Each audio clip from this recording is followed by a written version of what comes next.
I'm Carol Campbell. I'm a professor in sociology, and I'm very pleased to be here today to introduce our speaker. This is Dr. Jean Shin from the Minority Affairs Program at the American Sociological Association. That program is 41 years old now, and Jean has been there for 9 years. He works on all student-initiated or student-related initiatives there at ASA. Before taking this position, he was an associate professor at McDaniel College in Westminster, Maryland. He also served as Associate Dean of Academic Affairs for first-year students there. And his research interests are primarily in the intersection between education, diversity, and work. Currently, he's involved in several research projects on diversity in higher education, including 3 NSF-funded projects. He serves as co-PI on one of those projects, which is a comparative study of sociology and economics, and they're examining stratification in post-PhD career trajectories. And then another study, they're examining the impact of mentoring on networks of early career faculty, and Jean will be talking more about that project in his presentation. I actually met Jean through 2 of our fellows from the Minority Affairs Program, Sabrina Al-Mohammed and Mike Chavez, who are both here today. And both Mike and Sabrina served on a panel last semester on diversity in hiring, and both really commented how they benefited greatly from the Minority Affairs Fellowship Program.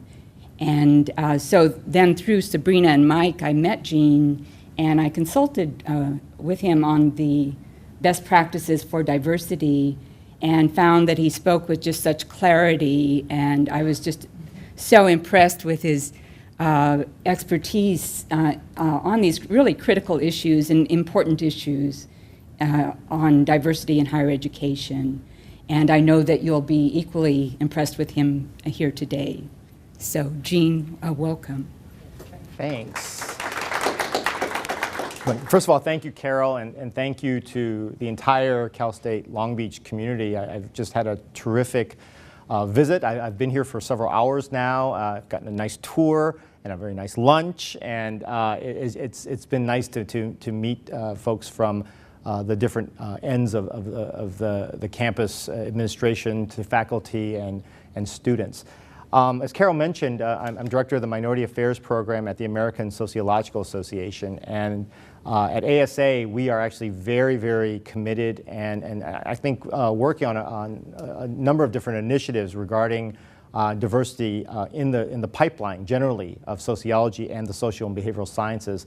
And so today I wanted to share with you some of that perspective, but also kind of an overarching view, which I hope will turn into a discussion later on faculty diversity, and in particular, as the title suggests, the evolving paths of mentoring and networks in the development of a diverse faculty. And I don't necessarily intend to make this a case study of Cal State Long Beach, as we were talking about a little bit earlier. There are many things that are going on here that I think are quite different than other universities. Partially because of the setting and partially because of the student body and things, and we can talk about that in a little while. But it's also that I wanted to sort of talk about this issue generally, because I think across higher education, this is something that means a lot to people, and as especially the faculty members in the room, as you send your students out to graduate school and as they think about academic careers, maybe themselves, this is something that they're going to have to pay attention to. So. The overview of the presentation, and I swear I don't have that many slides, so I'm not going to be one of these presenters that has got 80 slides, and this is number 2 of 80. But I really want to first of all, tell you a little bit about myself and my background. and then also some of the underlying themes, which I hope we'll loop back around to towards the end when we start, hopefully discussing things in more of a forum. But as Carol mentioned, I am a former faculty member, and for a very, very short time, a dean at McDaniel College in Westminster, Maryland, which is a liberal arts college, a residential, about 1,700 students, about 40 minutes north of Baltimore. In 2006, I left that position to join the staff of the American Sociological Association, and our office at ASA is located in downtown Washington, D.C., which will be a fact that will become relevant, I think, as we move along today. I'm also a founding member of the Collaborative for Enhancing Diversity in Science, which is, or CEDS. We're big on acronyms in Washington, D.C., so forgive me. But CEDS is something that I've been involved with pretty much from the get-go at ASA. 2007, it was formed and founded, and it continues to shape a lot of the work that I do, especially across associations. And I hope everyone can see this okay. As Carol mentioned, I direct at ASA the ASA Minority Fellowship Program, or MFP, as I'll refer to it. And MFP, we just selected cohort number 42 of MFP. This is a predoctoral training program in sociology for underrepresented minority scholars that's been around since 1974. So it's a really a long-standing program. It's the anchor program with regard to diversity for ASA and really in the discipline. And as Carol mentioned, I'm proud to say that there are two alumni in the back row over here, Sabrina Ali Muhammad and Mike Chavez, who have both been part of that program, and I believe would say very, very positive things about their ties, not just as fellows when they were students, but since then as well, and how that community has grown and has supported them over time. And then lastly, I'm going to talk from the perspective, as I mentioned earlier, about research that we do at ASA. So I'm actually a co-principal investigator on two different NSF-funded research studies on PhD career trajectories.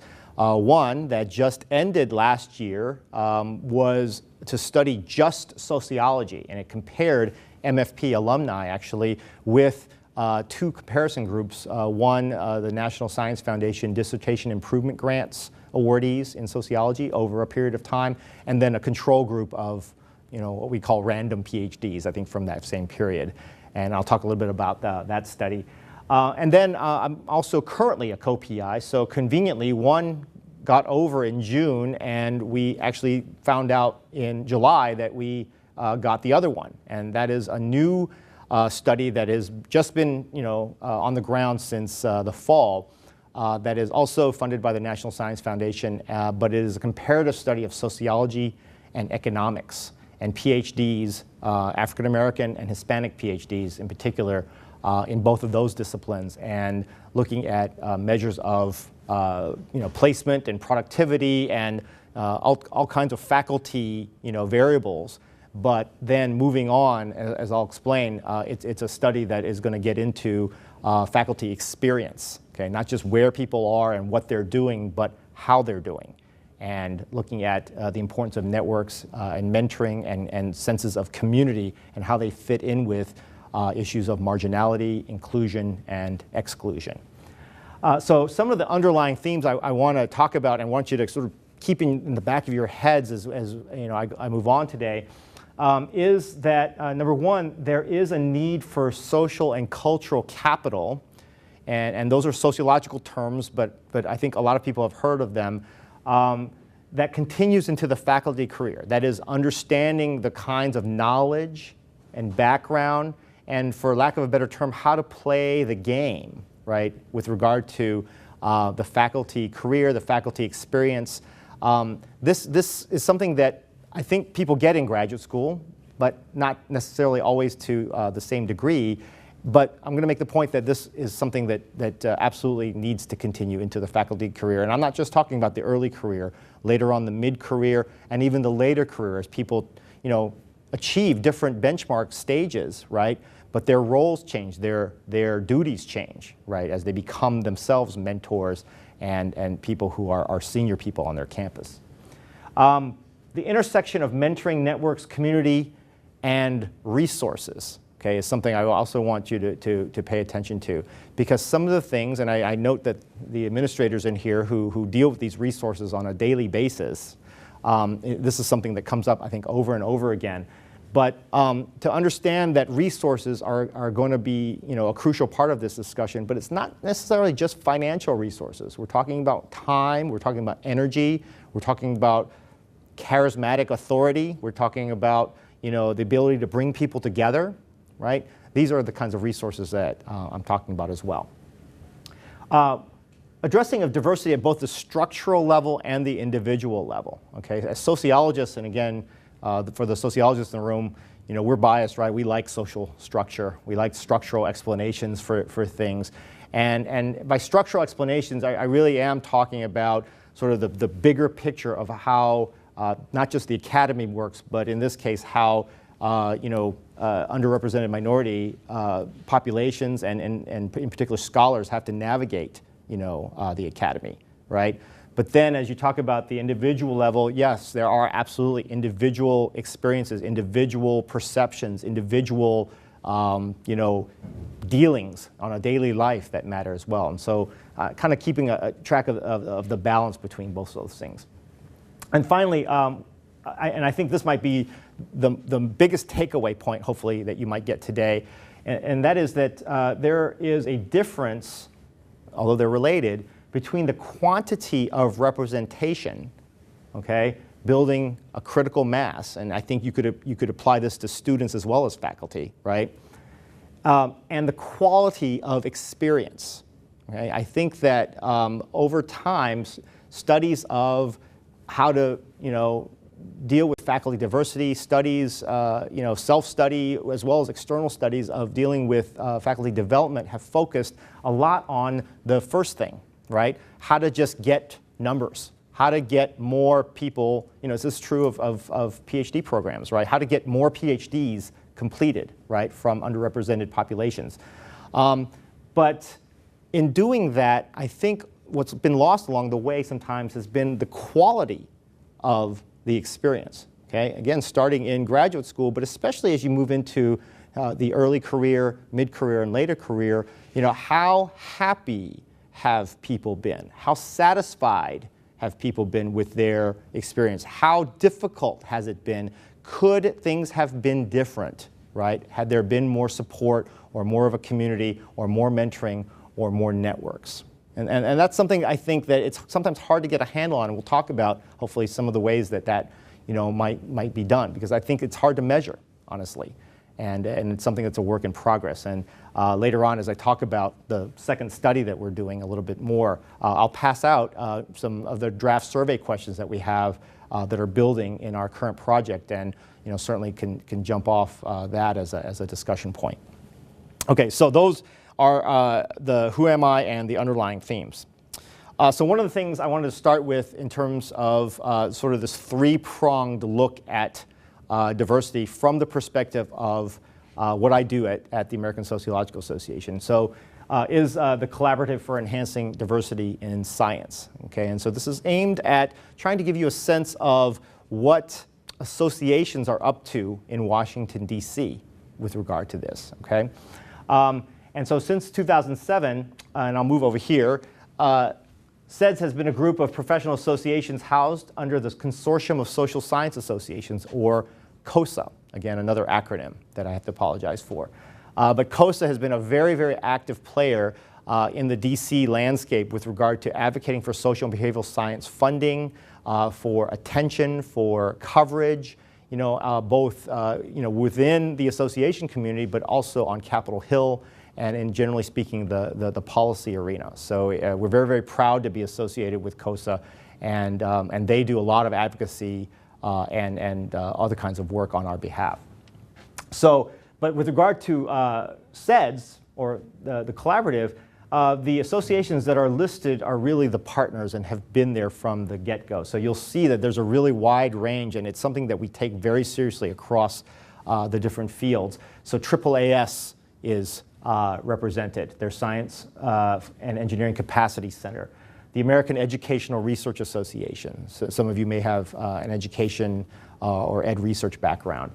the American Psychological Association, ASA, of course, the Association of American Medical Colleges, again, so just showing that this is not just a social and behavioral science issue by any means, that AAMC has been involved. The National Association of Social Workers, in particular their Social Work Policy Institute, and the Society for Research in Child Development. So these associations are the ones that have been in partnership for a long, long time. The overall mission of CEDS is to focus on how professional associations and scientific societies can advise and improve on these core areas, right? So again, this is something that I want to invite you to look into more on your own. But CEDS has absolutely been paying attention to the recruitment and retention in the higher education pipeline, okay? Issues surrounding not just students, but also faculty. The mentoring of underrepresented minority scholars, okay? The improving evaluation, or improving, I should say, the evaluation of intervention and other programs. And lastly, and this is something that ties back into why we're in Washington, D.C., building public support for diversity in science, okay?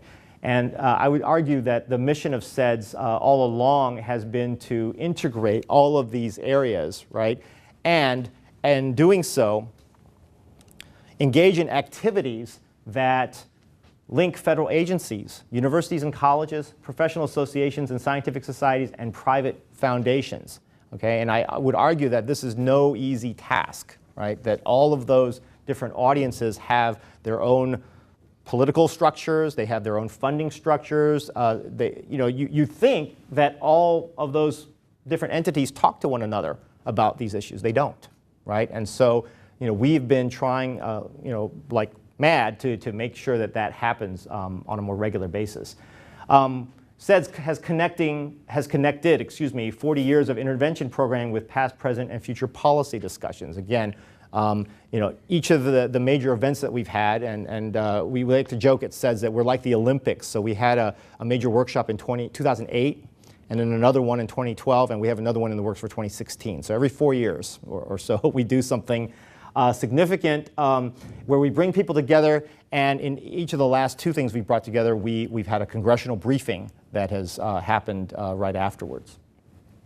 Right now, we're developing a comprehensive literature review on mentoring. That's our latest activity to foster diversity in STEM research careers. So it's something that we have a staff of several graduate students that are helping us with this enterprise.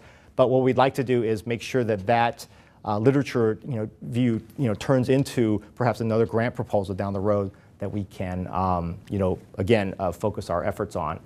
And then finally, we are implementing still the recommendations from our last 2012 workshop, which was focused on development of common data, measures, and standards around diversity. Okay, and again, this is something that as an overall enterprise is not easy.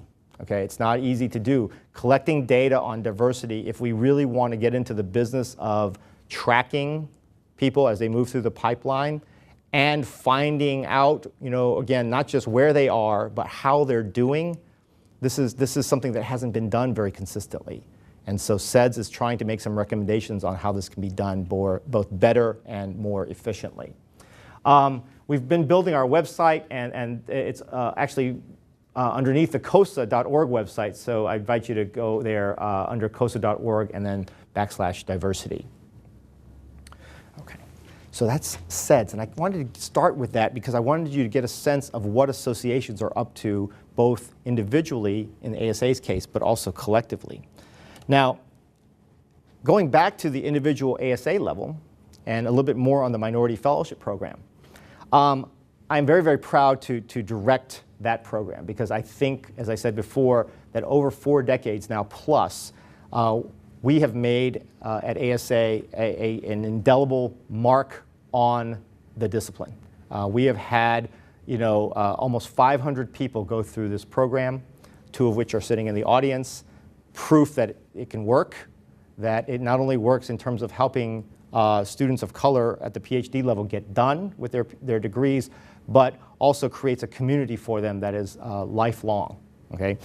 So it's a program that was founded in 1974, as I mentioned before, and it was founded around the same period as similar training programs in psychology, nursing, and social work. And these were all funded by the National Institute of Mental Health under the bigger umbrella of the National Institute of Health. And the original purpose of MFP was to address the severe underrepresentation of senior minority scholars as campuses became more diverse back in the 70s. And then and still today, MFP has been inclusive of all racial and ethnic minority groups in the discipline. I would say that the third thing that's on here, the underrepresentation of senior minority scholars as campuses became more diverse, that original purpose has in fact been addressed. That is, that in terms of numbers, there are, again, more than 500 people have gone through the program. Not all of them ended up finishing their PhD, but about 300 of them have. And so they have really changed literally the face of the discipline over those 4 decades and continue to do so. Here's the bad news, okay? And this is something that I think we'll relate to as we talk about programming and talking about intervention programs in particular. In 2010, the National Institute of Mental Health stopped funding the Minority Fellowship Program, not just in sociology, but also in those other fields that I mentioned, okay? And where we had a peak of 30 full stipend lines per year from 2000 to 2005, 26 federally funded and 4 non-federally funded. Today, in 2015, those fellows that we just selected, 5 to 6 lines that we have. And so you can do the math in terms of the percentage change that's taken place, all right? We are no longer funded by a federal grant. We're funded by, entirely by organizational partnerships and individual contributions.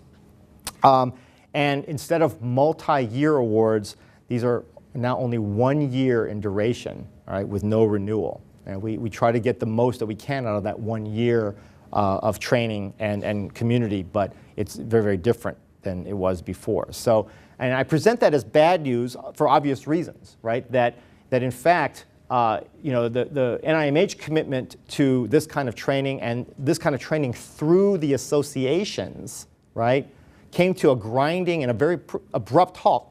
It wasn't as abrupt as I make it sound, actually, that they gave us 2 or 3 years of forewarning so that we could adjust. But to go from that level where we had 30 lines and then later 20 lines from 2005 to 2010, now to having 5, right? It's a significant difference. And it really has changed the nature of the kinds of things that we can do. But that being said, we've been committed to it, and we really do believe that it's a program that can continue and that we're actually looking for more permanent and more significant funding even today. The cornerstones of MFP have been professional development activities and events at the ASA annual meeting focused on a concept that my boss likes to refer to as thick mentoring, okay? So if you haven't heard the term thick mentoring before, I think it can mean different things in different contexts, but for us it means mentoring that is based on people across, right, different cohorts, as well as within, their own cohorts or recent cohorts. So the kind of mentoring, the kind of relationships that we forge at MFP, again, literally does span 40 years. We've been able to connect people who come in as fellows together with one another or within 2 or 3 or 4 or 5 years of one another. And so I look at Mike and Sabrina out in the audience and I note that they are still in a very close relationship with almost all of the people that they had as fellows, with them over about a 4 or 5 year span, right? Most of whom were going and getting their PhDs at universities in Southern California, and many of whom still now work in Southern California, right? So this relationship has, in fact, continued today. So it's a peer network, it's a peer mentoring, kind of network, it's a peer support network. But then I think they would also argue that over time, they've gotten to know senior faculty, at various institutions who were, in fact, MFP fellows or are somehow tied to that community over time as well.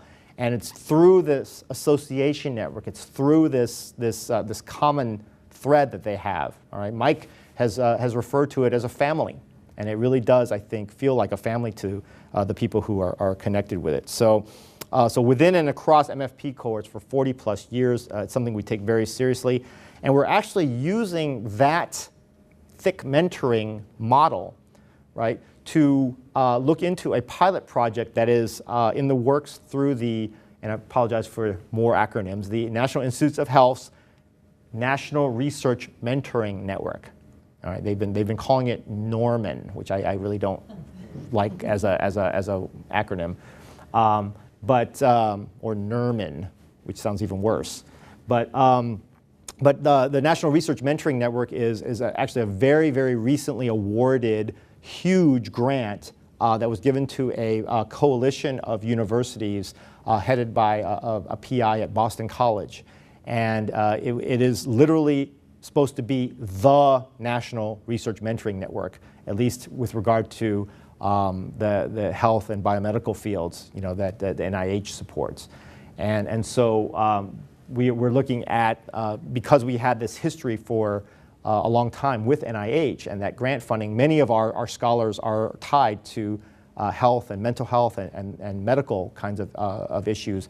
And our idea is to connect more formally early career faculty with senior people in the discipline. This happens, as I say, I think on a pretty regular basis in and around ASA, but we would like to get some formalized funding and programmatic activity around it. So, and then last but not least, I'll say that the MFP has been involved as I transition into this notion of myself and ASA as a research entity on these topics, that we did a comparative outcomes evaluation of MFP alumni over a 10-year span and those other groups in that first NSF study I was talking about, right? And in doing that, we actually found out that MFP is actually one of the very few national fellowship programs that has done this kind of systematic evaluation, right? And this kind of gets at this whole notion of why, that SEDS workshop even had to happen on data and measures and standards, because a lot of programs, right, which have had a lasting impact on diversity and on, I think different disciplines and higher ed at large, don't collect data or don't do it regularly or don't do it well.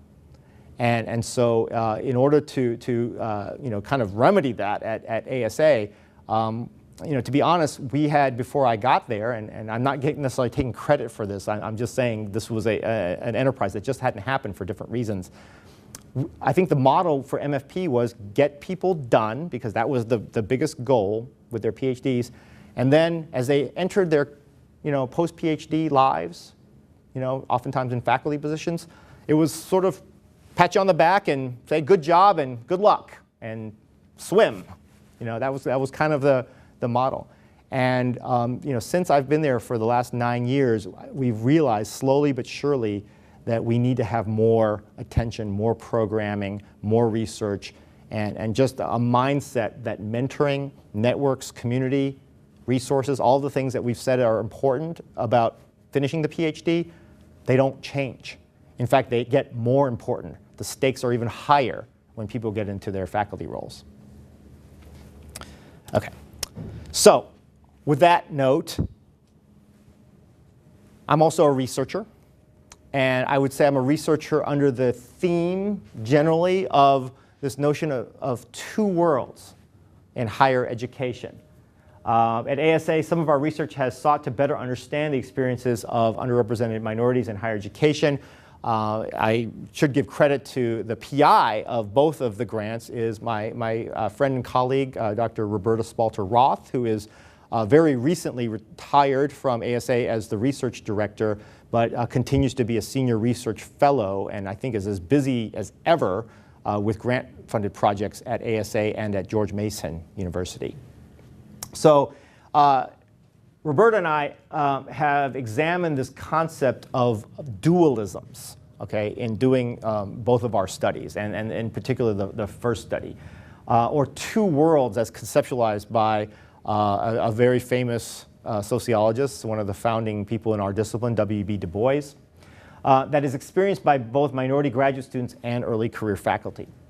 And that these dualisms reflect the structured inequalities of a white-dominated academy, right? With minorities participating in the two worlds, right?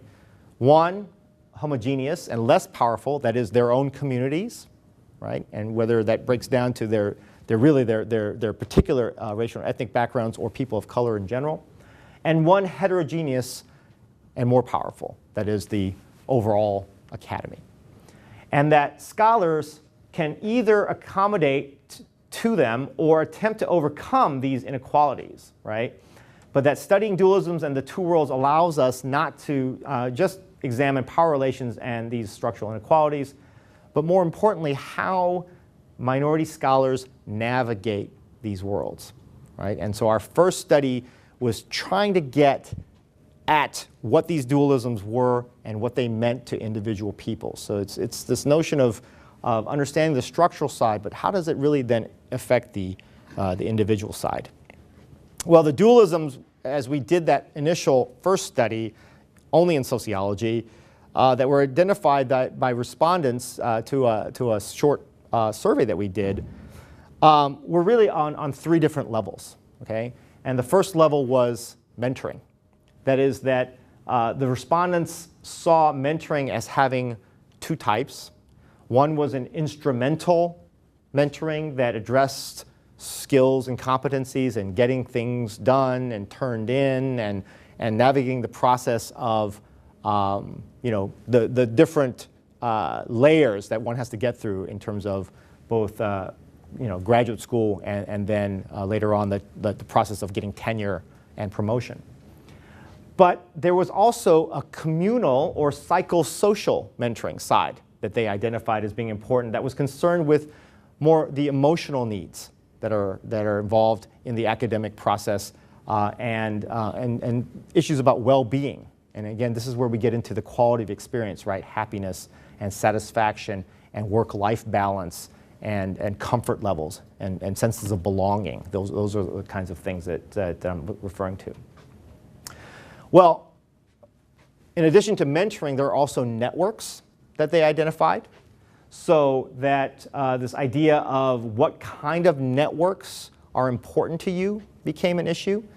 And so many indicated that they were involved in both homophilous networks that were, excuse the term, segregated by race and ethnicity, or sometimes by gender, or sometimes by both race and ethnicity and gender, right? But they also saw themselves as both involved in and wanting to be involved in heterogeneous networks that cross these lines, whether it was sort of a department as a whole, or the academy as a whole, or their university as a whole, that these were sort of more diverse kinds of networks, but that cross different lines.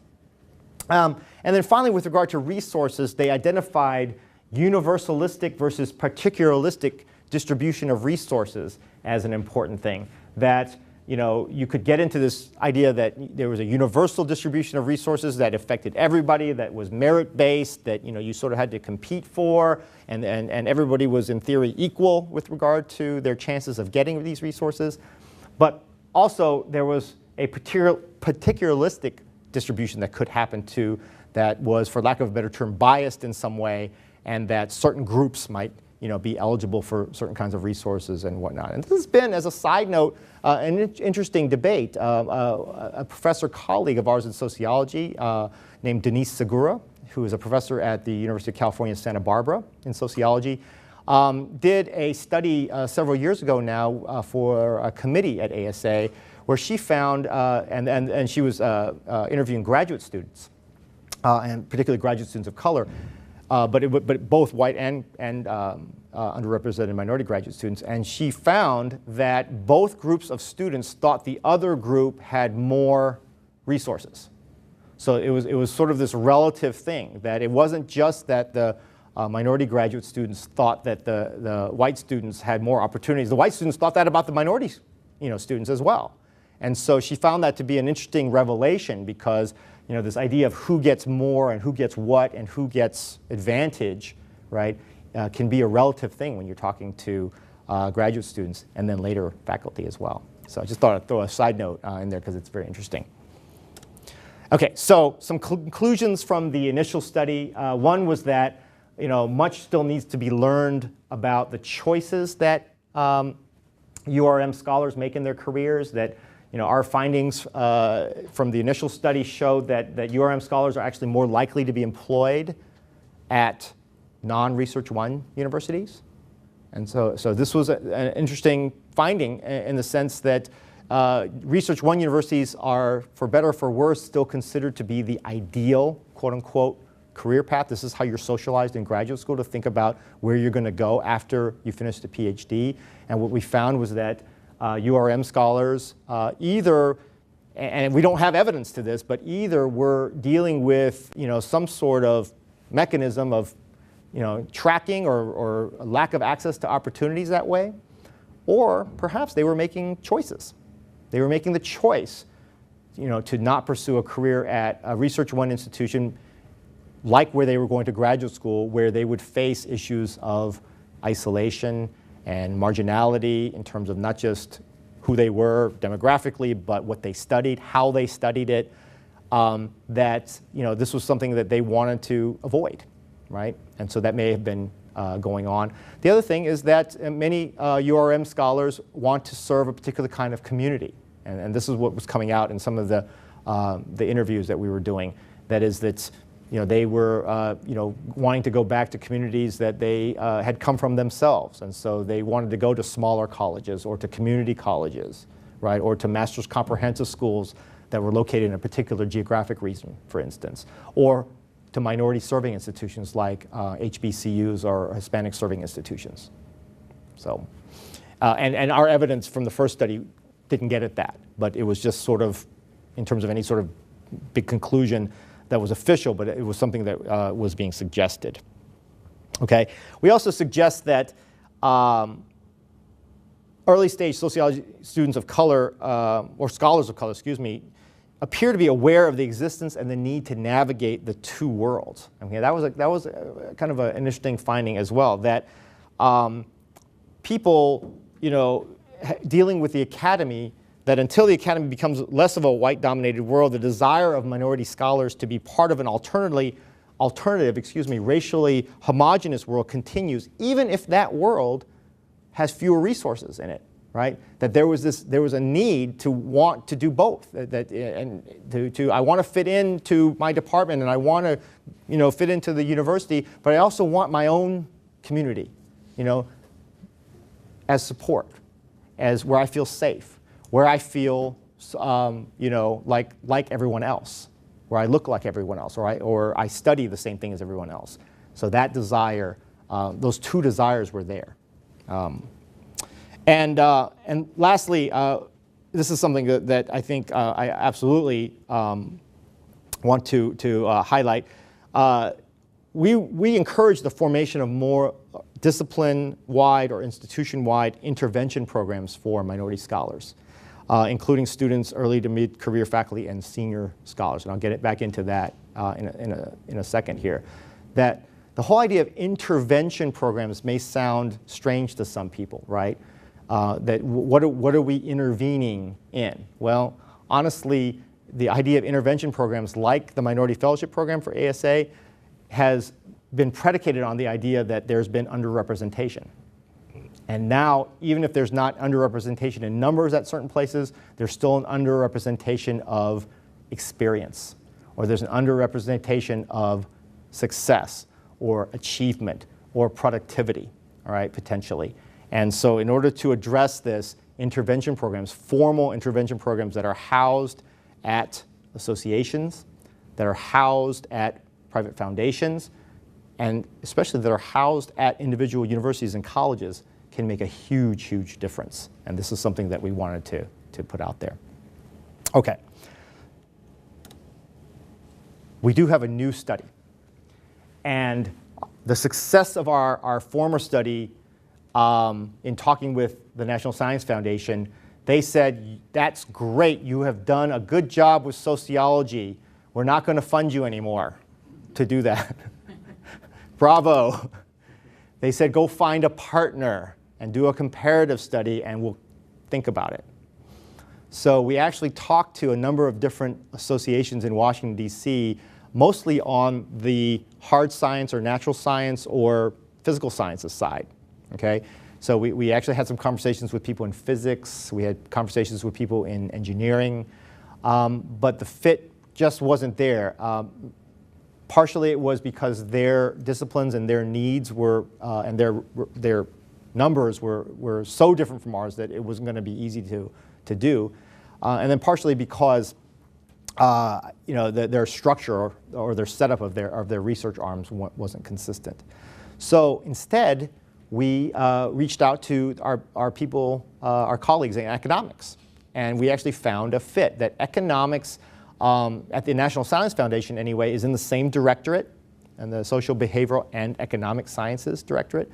And they are, while a social and behavioral science, still different enough from us, right? And if you've ever been to the economics meetings, you will see how different they are from us being sociology. In terms of just their representation, I think economics, I realize I'm on TV here, so I'm not going to say too many negative things about economics, other than to say that they fancy themselves, I think more like math and engineering and some of those fields than like sociology or psychology or some of the other social sciences. So I'll just leave it at that. So, so then in finding a partner, we started to put together this very elaborate setup where we could get research done in both fields, similar research, similar data, but in both fields. And so we have a co-PI, Marie Mora, who is a professor at the University of Texas, Pan-American, who's an economist, who's leading the charge on that side. And we have regular conference calls and regular kinds of meetings virtually. Okay? But the whole study is still, again, I'm not going to necessarily repeat some of the things I've said. It's based on this notion that higher education is not fully a meritocracy, that there is potentially a color line, right, that marks the status quo that's created and recreated and replicated, through the mechanisms of higher education. The biggest thing that we wanted to think about is how to put a sociological concept that's familiar to a lot of people within and outside of sociology called stratification into this process, right? That higher ed is in fact a stratification process that works to enforce a white male set of rules and procedures, potentially, okay? And that our current research seeks to theorize and understand the experiences of URM scholars as they vary by gender, in fact, right? So we're bringing in another set of variables here in both sociology and economics. And so our study actually, which again has just gotten off the ground in September, is using a mixed methods approach to measure trajectories of PhD scholars from both disciplines, including unobtrusive measures, as well as a survey of PhD scholars, okay, a more formal survey that will have a qualitative component to it as well, and that we consider in doing this both mentoring and early career interventions and the effect that each of those things has. So the theoretical concepts that we're trying to test are, in fact, somewhat economics-based, if you think about the term capital. So we are trying to conceptualize as well as operationalize this notion of human capital as well as social capital, right? So in terms of not just achievement, right, and skills and knowledge formally in terms of degrees and attainment and things like that, but also the social capital that you need to get through the process and succeed and be productive. We're going to continue to explore the existence of this two worlds idea and the possible existence of a color line, right, in higher education for racial and ethnic minorities. And we're bringing in intersectionality, which is another term that is often used in sociology and has been very famously used by people like Patricia Hill Collins and others. But here we don't want to just look at race and ethnicity, but we do want to bring in gender, because what we had also noted from our first study was that women of color scholars of color who are women were having a even more, more pronounced sort of experience in terms of some of the barriers and challenges than their male counterparts.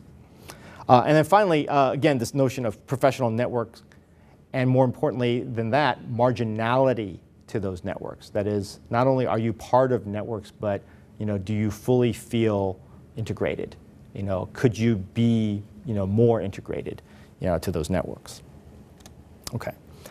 Our measures of these career trajectories will be made operational, or we'll make operational these concepts. And here what we're looking at are things similar to our first study, that is employment at a research extensive or research one university. That continues to be a variable. We do want to look at achieving tenure within 8 years of obtaining the PhD. And why 8 years? We're allowing a couple of years for a postdoc potentially, right? And that's sort of based on an average number of years, at least in the social and behavioral sciences. Attaining the rank of full professor within 14 years of obtaining a PhD. And if it seems like a random year, it's actually based on research that my colleague Roberta had done over time. Participation in disciplinary and interdisciplinary networks. So here, again, we're talking about what kinds of things do you belong to, right? Who have you published with? Who have you presented with, professionally? What kind of leadership positions do you hold within the discipline? Those are the kinds of things we want to get at. And then finally, productivity, straight up, how many publications do you have? Where are they? What kind of journals? What do you publish on? That sort of thing. I am not going to make you look at this, okay? But economists really like models like this, and so Roberta's joke is that we had to have a model like this in our proposal for NSF to take it seriously, and so, no, I'm half kidding. That essentially what you see here are all the things that I've just described with regard to stratification, right? Impacting and working through human capital, intersectionality, two worlds, marginality, and social capital, and the various kinds of examples that those things could be manifested in, okay? And what we're arguing that this has been a cyclical process, and we want to understand the experiences of underrepresented minority scholars in both disciplines in this context. All right. Why sociology and economics? And I alluded to this a little bit before. There is a limited amount of comparative work, despite a number of overlapping concerns about socioeconomic outcomes in academic careers. There are increased calls for interdisciplinarity on the part of NSF. And if anyone who's looked at NSF, calls for funding or proposals, I think has noted that recently. And there's a real need to examine similarities and differences in the concepts of stratification and human and social capital. So our grant is actually funded by the sociology program, but it has a significant chunk of money coming to it from the Science of Broadening Participation Initiative, SBP, which is a multifaceted, multidisciplinary arm of NSF, a function of NSF that isn't based in any one directorate. And so, we have that as a backdrop. The ASA, as well as the American Economic Association, okay, so our association counterpart, offer different kinds of early career mentoring programs. So this made sense that we have MFP, they have an AEA economics mentoring program that is for PhD students as well. So we thought that there might be some parallels in terms of drawing alumni from those programs, as well as just having a structure of getting data, getting names. And finally, there's a potential impact for policy decisions and recommendations to come out of this for the STEM workforce, we believe. Okay, so we're trying to answer these basic research questions. Are the processes and outcomes mentioned above significantly associated with academic stratification? We'll be looking at the effects of the scholars' intersectional statuses. We'll also be looking at the effects of their advisors, right? Race, ethnicity, and gender And that's something I didn't necessarily mention about the first study. We tried to do that in the first study a bit too, because you can easily get through the ProQuest theses and dissertations database names of everyone who finished a PhD. So once you've identified the pool of PhD recipients you have, you can get their advisors as well as their dissertation title and abstract. And this is publicly available stuff, out there. So we wanted to get a sense of how that might make an impact. We definitely want to see how scholarly productivity and career intervention programs and leadership are associated with career success. We're asking whether ideal, okay, the air quotes are popular because I don't want people to misconstrue that I or Roberta or ASA thinks that Research One universities represent an objectively ideal career. We're saying that's what the rhetoric is when people enter graduate school, I think pretty commonly. But our ideal or alternative PhD career trajectory is the result of choices or the presence or absence of mentoring, networks, and inclusion. Okay, we're hoping to get at some of those questions that I said the first study left off with. How do the choices fit in? How does the advice you were given fit in? How does your, again, network fit in to this process? And then lastly, not just networks on the disciplinary level, but certainly your departmental level as well. Okay, the research design is interesting. I think we feel like it's interesting anyway. First of all, there is a whole heck of a lot of information you can get on people that's unobtrusive. And so if anyone here has done this kind of research, you can use existing disciplinary data sets that are based, one of the things about being based at ASA is we can use ASA membership data, to find people, find their race and ethnicity, find, where they went to school, just a lot of historical things that I think hopefully people won't be disturbed that stuff gets used if you're a member of an association of any kind. A lot of associations do this. But we're also doing searches. We're using Google a lot, all right, to find people, to find people's department websites, to find CVs online. We're using Google Scholar to try to get some sense of their publication record and things, matching up against CDs. So there's a lot of hands-on data collection that can take place, both from existing data sets as well as if you start using internet searches and things like that.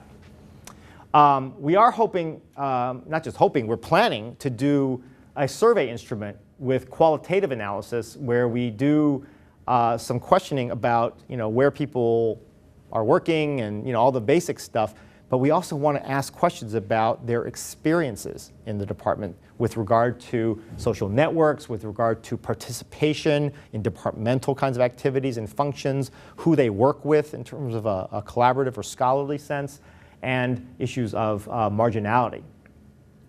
And then overall division of labor, as I said, is being carried out at a number of different places.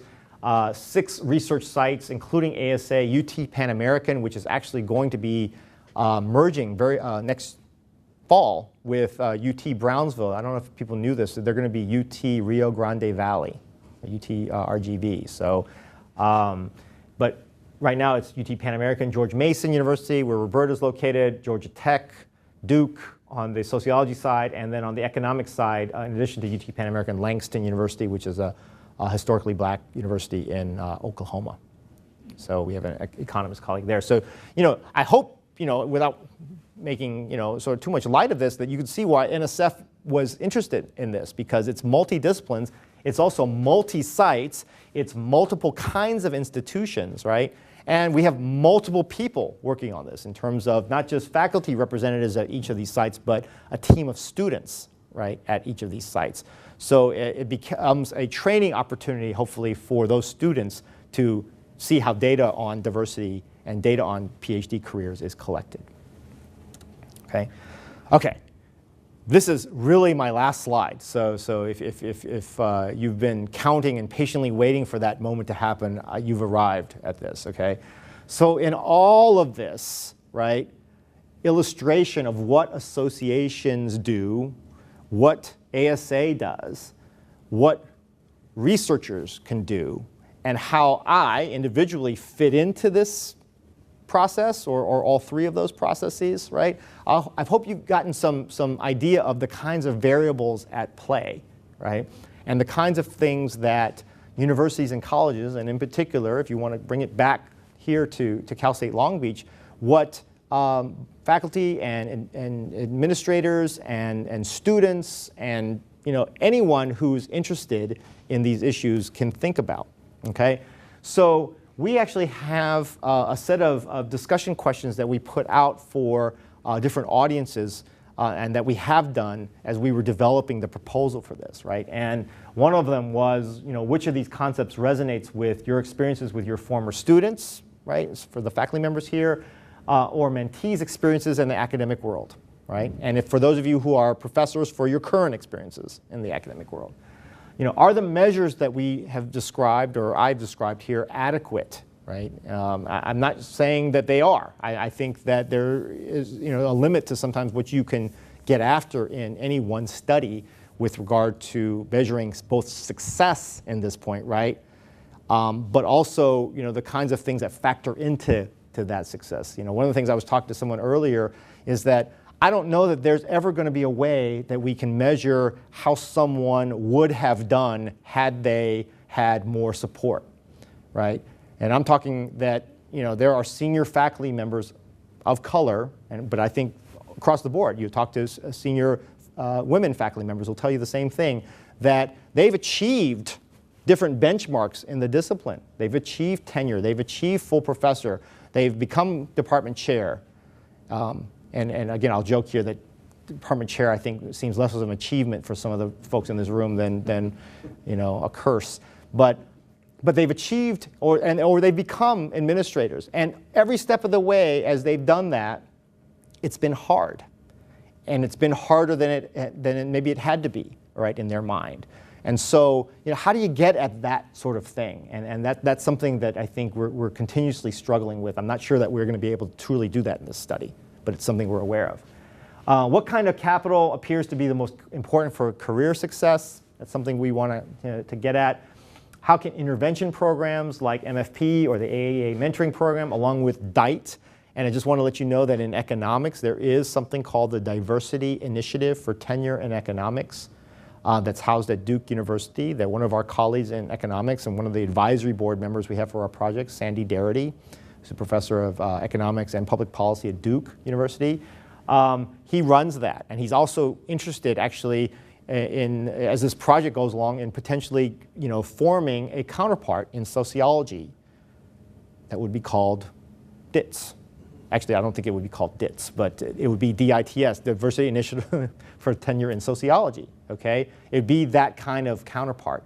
And so he's very interested in working with ASA potentially to try to do this, to provide a home, right, for a workshop or a set of mentoring activities where scholars of color, early career scholars of color in sociology, could feel like they were getting professional development, they were getting external mentoring, they were meeting other people, right? Much of the same way that I've described that MFP's been doing, right? But this is on a much more formalized basis.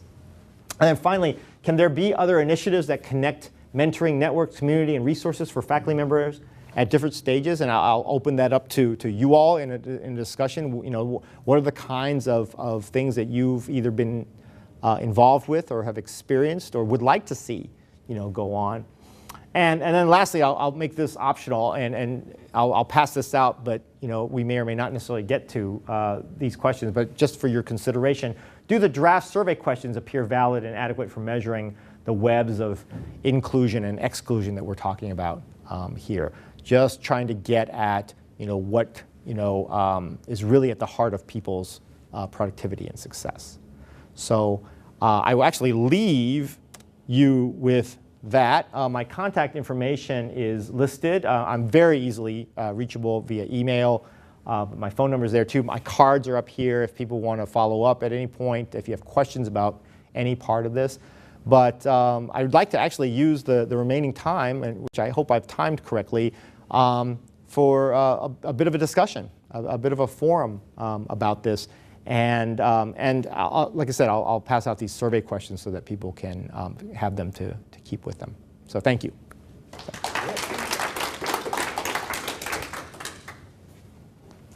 So, actually, thank you, Carol. Okay, so this discussion could go any different directions, so please, James. One of the things that I have seen is disconnect in the RTP process and in the recruitment process, where in a recruitment, you say, hey, we're interested in your research, that will add to our discipline. Right. And then you get here, and the RTP process undermines, dismisses, redirects you. And you lose that sense of welcoming that was very apparent during a recruitment phase. And then there is no formal mentoring in the department.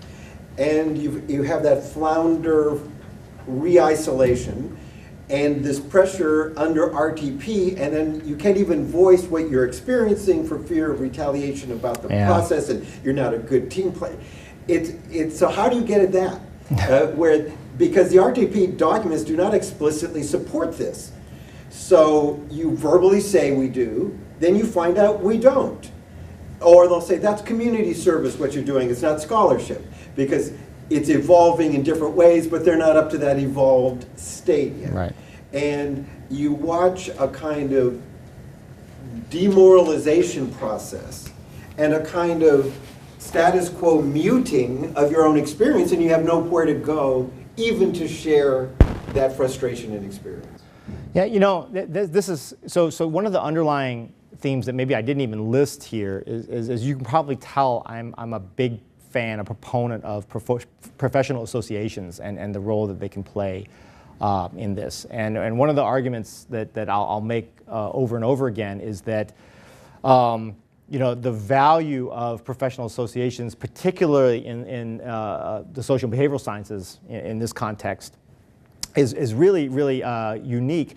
We often don't have labs in the same way. We don't have institutes, we don't have centers. That's changing a little bit at particular universities. So we've made the argument that professional associations, and particularly our meetings, you know, our annual meetings, actually the Pacific Sociological Association was just down the street last week, which was part of the reason I'm here. I was here already, which was a nice, you know, back-to-back thing to do.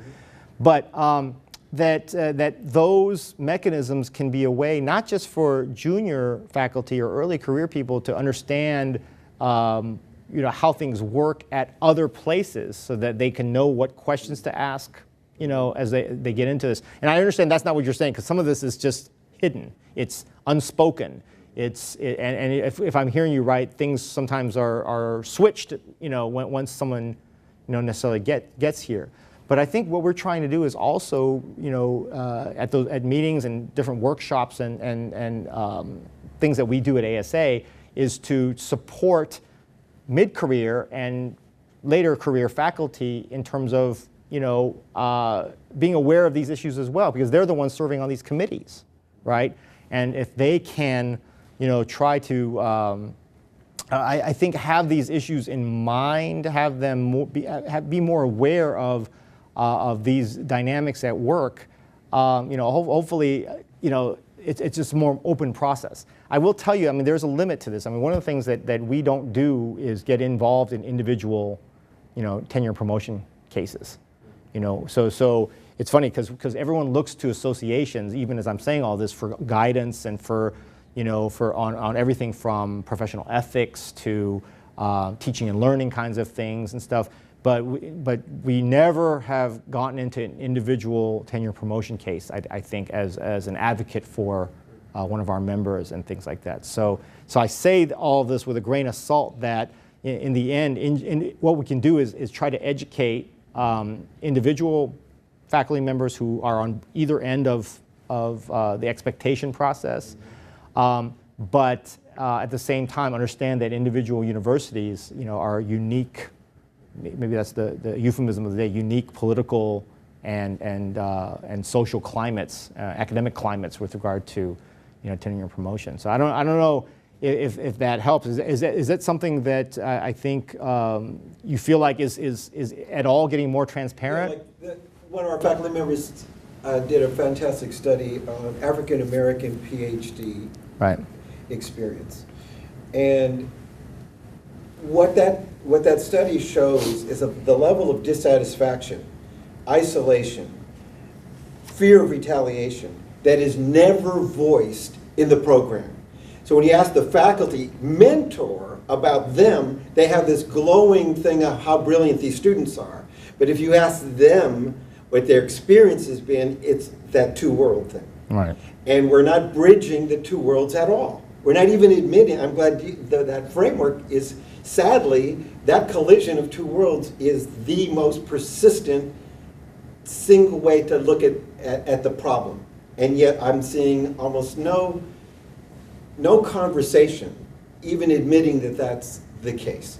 And so you read a study like that and you say, isn't it funny that the very people in this program are unaware of what the actual experiences of their successful candidates are, because they have no reach into the ethnic, cultural trauma, the ongoing microaggressions, all the things that just continue to go on.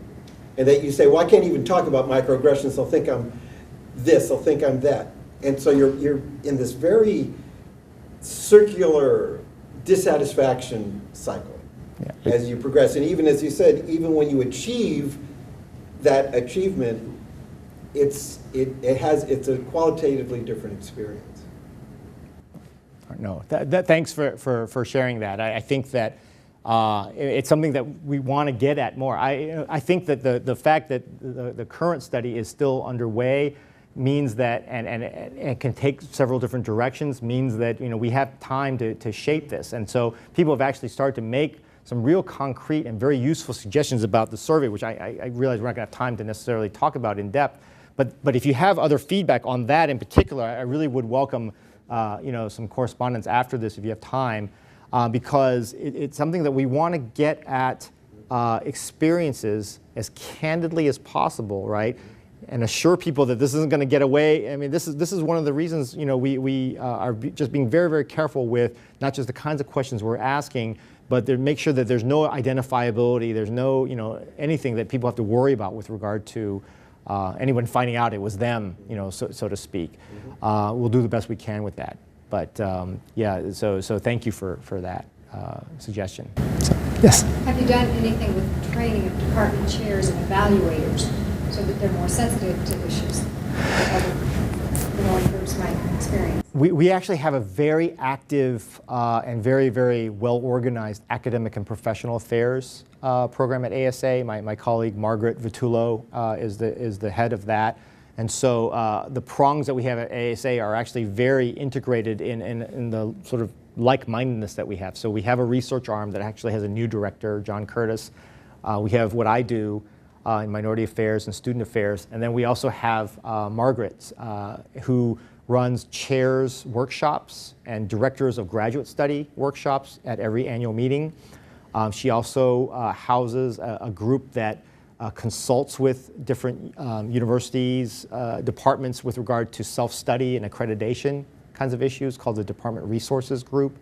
So she has tried to bring in these issues of diversity and representation, and especially as it refers to hiring practices and retention practices as much as possible.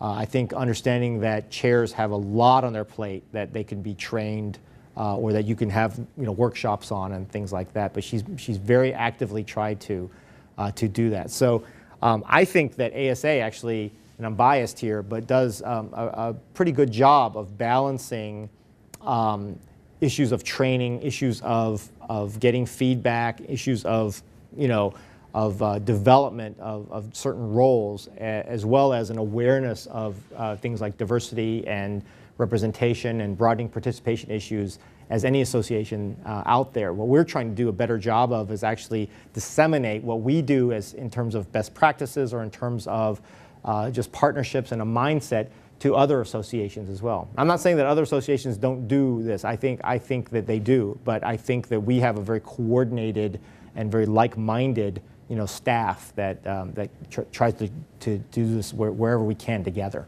So, so we do have those kinds of things in place. But not everybody goes to their associations. Some people are, Yeah. especially if you think about the untenured, they're working so hard to get tenured. Right. They might not have the time to spend it. I mean, I personally never liked the networking stuff. I just am not comfortable networking, so it wouldn't have helped my career. I was told by a mentor, you need to dress a little more when you go to these conferences, but I didn't want to play the game. Right.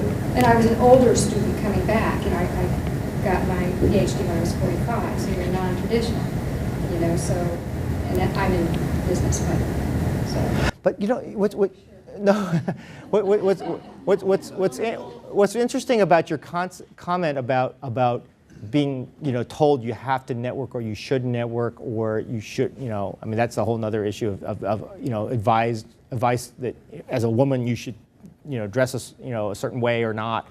I mean that is kind of getting at what I was trying to describe with MFP and stuff. We're trying to create efforts that people don't have to try to network, right? I think that's different from building a structure where networks can happen more naturally or around, and in this case it's around people's background, demographic background, and of course achievement. Sometimes it can be around what people study, right? And which has been a whole nother thing that ASA, I think there's a sea change happening. We have 2 new journals just off the ground on race and ethnicity that they weren't there before, right? That it may sound strange that even in sociology, race and ethnicity was kind of seen as a marginal topic. I mean, it was not really taken like that was not a central topic that you could be taken seriously on. Yeah, it was harder to get published and all that stuff. So we actually have 2 new journals. One is actually housed at ASA, and one of the we have 52 sections, which make for a smaller niche or community as well. So that's another thing that we do is we try to make the association, which is pretty big, a little smaller in pockets with regard to interests in not just what people study, but how people study it, as well. I think for us, people who do qualitative methods for a long time have had an issue sometimes fitting in or feeling like their work was taken seriously or was considered scientific enough and things like that. And so I think what brings us all home is that so many people in our discipline now, a lot of the younger scholars, especially the younger scholars of color, do all 3 of those things, right? They're of underrepresented minority background, they study race and ethnicity or related fields, and they do qualitative methods to do this, right? Because it's something that they feel, that's what their strength is, or that's what they're passionate about, or that's where, they were trained, and how to really get, diving into the variables. And so if you take all of those things as a whammy, that you have to deal with, that's been hard. And so anyway, the point is that trying to create spaces where you don't have to try network. The network, I mean, you got to try a little bit, right? But where the network is more organic and it's something that's more comfortable right off the start, is something that we've been trying to do, and at least I've been trying to do personally as director of the program that I direct. I was telling Carol on the way over here, I wish we could do more for students who aren't affiliated with our program. I think the things that we espouse is all the time with associations is you don't have to belong to ASA. ASA is not for everybody. It's big, it's expensive, right? Of course, although as a side note, I'll say that one of the things that hopefully the administrators in the room will note that if you can support anything, support memberships and conference travel. I mean, it's just, to me, but our thing is that we please belong to something. We understand, how important associations are, how important communities are that make the world smaller for people, that make the world more comfortable for people. And so if you're not going to join ASA, join something. We don't consider our regional associations, for instance, a competitor. We want people to join ASA, but if you can't, please join the Pacific Sociological Association, right, which is much more easy to get to in terms of the meeting every year, because it's always in this region. It was in Long Beach, a couple days ago.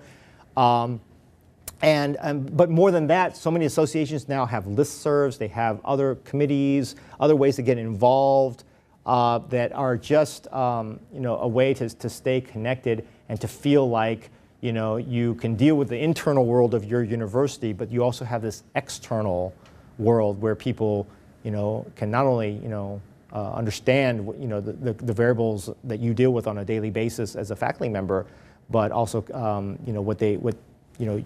they can help you deal with the ones that you deal with internally, right? So that, I'm sorry, I think I just said the same thing. You can basically have an external world and an internal support network.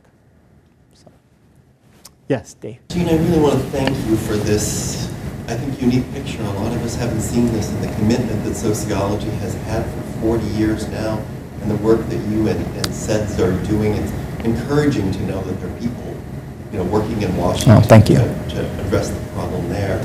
And I think this new study is really very interesting. I mean, that one of the things that really needs to be put on the table more aggressively is this two worlds notion. And I see some good signs in Dean's Council and the President's Cabinet that this campus is starting to take that seriously. But I think there's a lot of work to get that worked down at the department level so that individual faculty members in individual departments begin to understand that. But I also want to push on that two worlds notion. It's got tremendous and important value, but I'm also thinking that the work that you want to do more in intersectionality is going to suggest to us that two worlds is one tool to get there, but we probably need a bunch more metaphors to understand the sort of hidden diversity that may be in there.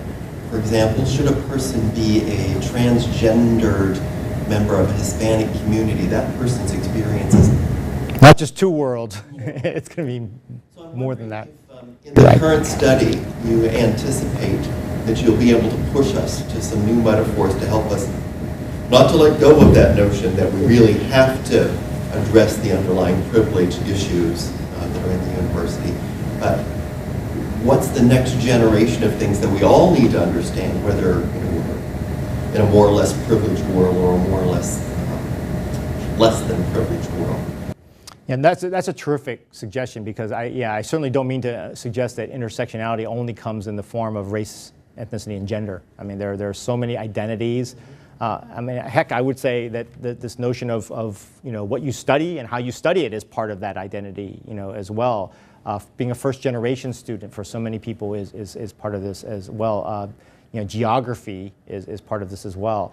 So so thank you for that suggestion. I think the biggest takeaway from the two worlds idea for the study that we're doing, the one we did before, was this notion that people want that second world too.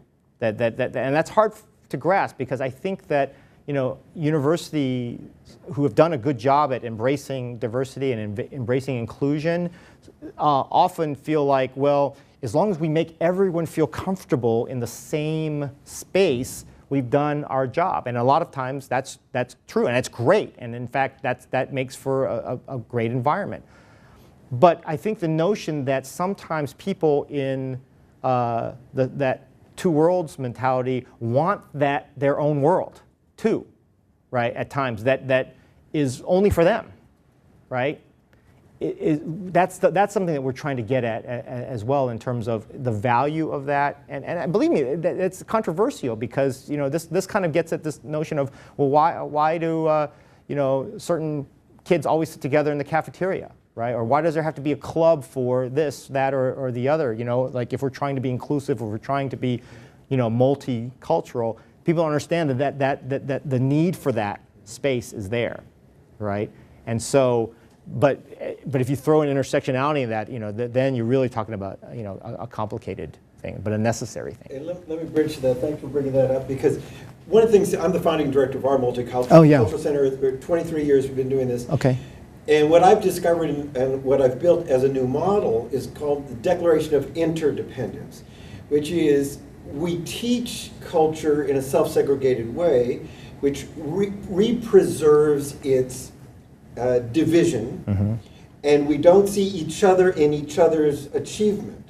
So one of the things, because it's like Filipino students don't know that the Filipino migrant labor movement started what UFW joined. That they don't know themselves. They don't know the interdependent relationship of social justice.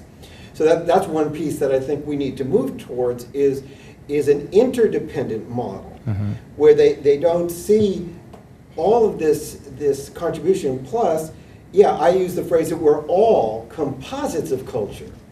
And this notion that yo soy Chicano, I'm this, it sounds like I'm something, Right.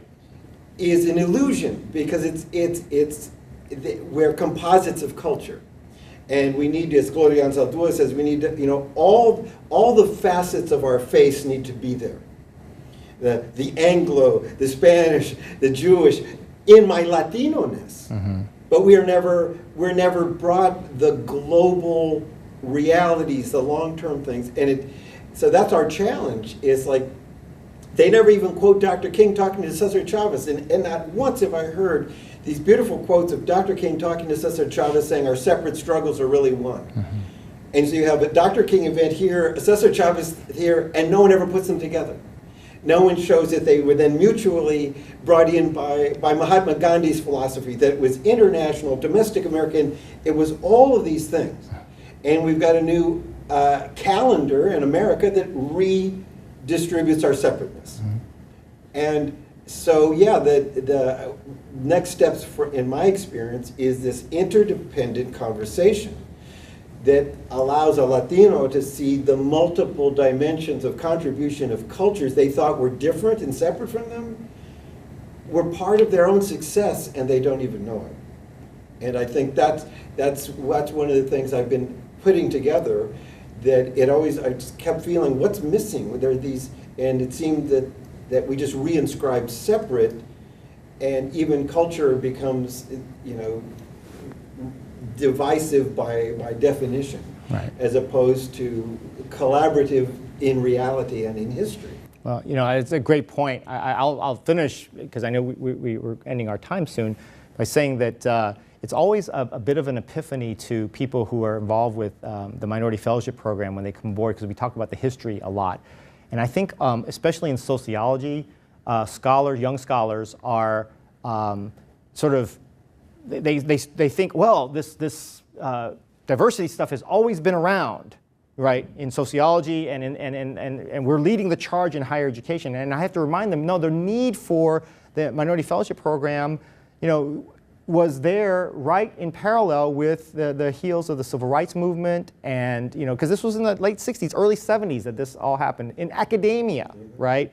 Which again, I think a lot of younger scholars think, academia has always been progressive, has always been inclusive, and that hasn't always been the case. So in retrospect, 40 years or so is simultaneously a long time, but really isn't a long time, right? And so sort of getting that perspective across, I think, is also important. That certainly great strides have been made, but on the other hand, we're having the same conversations I think they had in 1974 still today, is the issue, and so the problems and the issues and the challenges, I think, maybe have morphed a little bit and are a little bit different now, and certainly differ by fields, but the recruitment, like I said, this is how I get to this notion. I'll finish with this.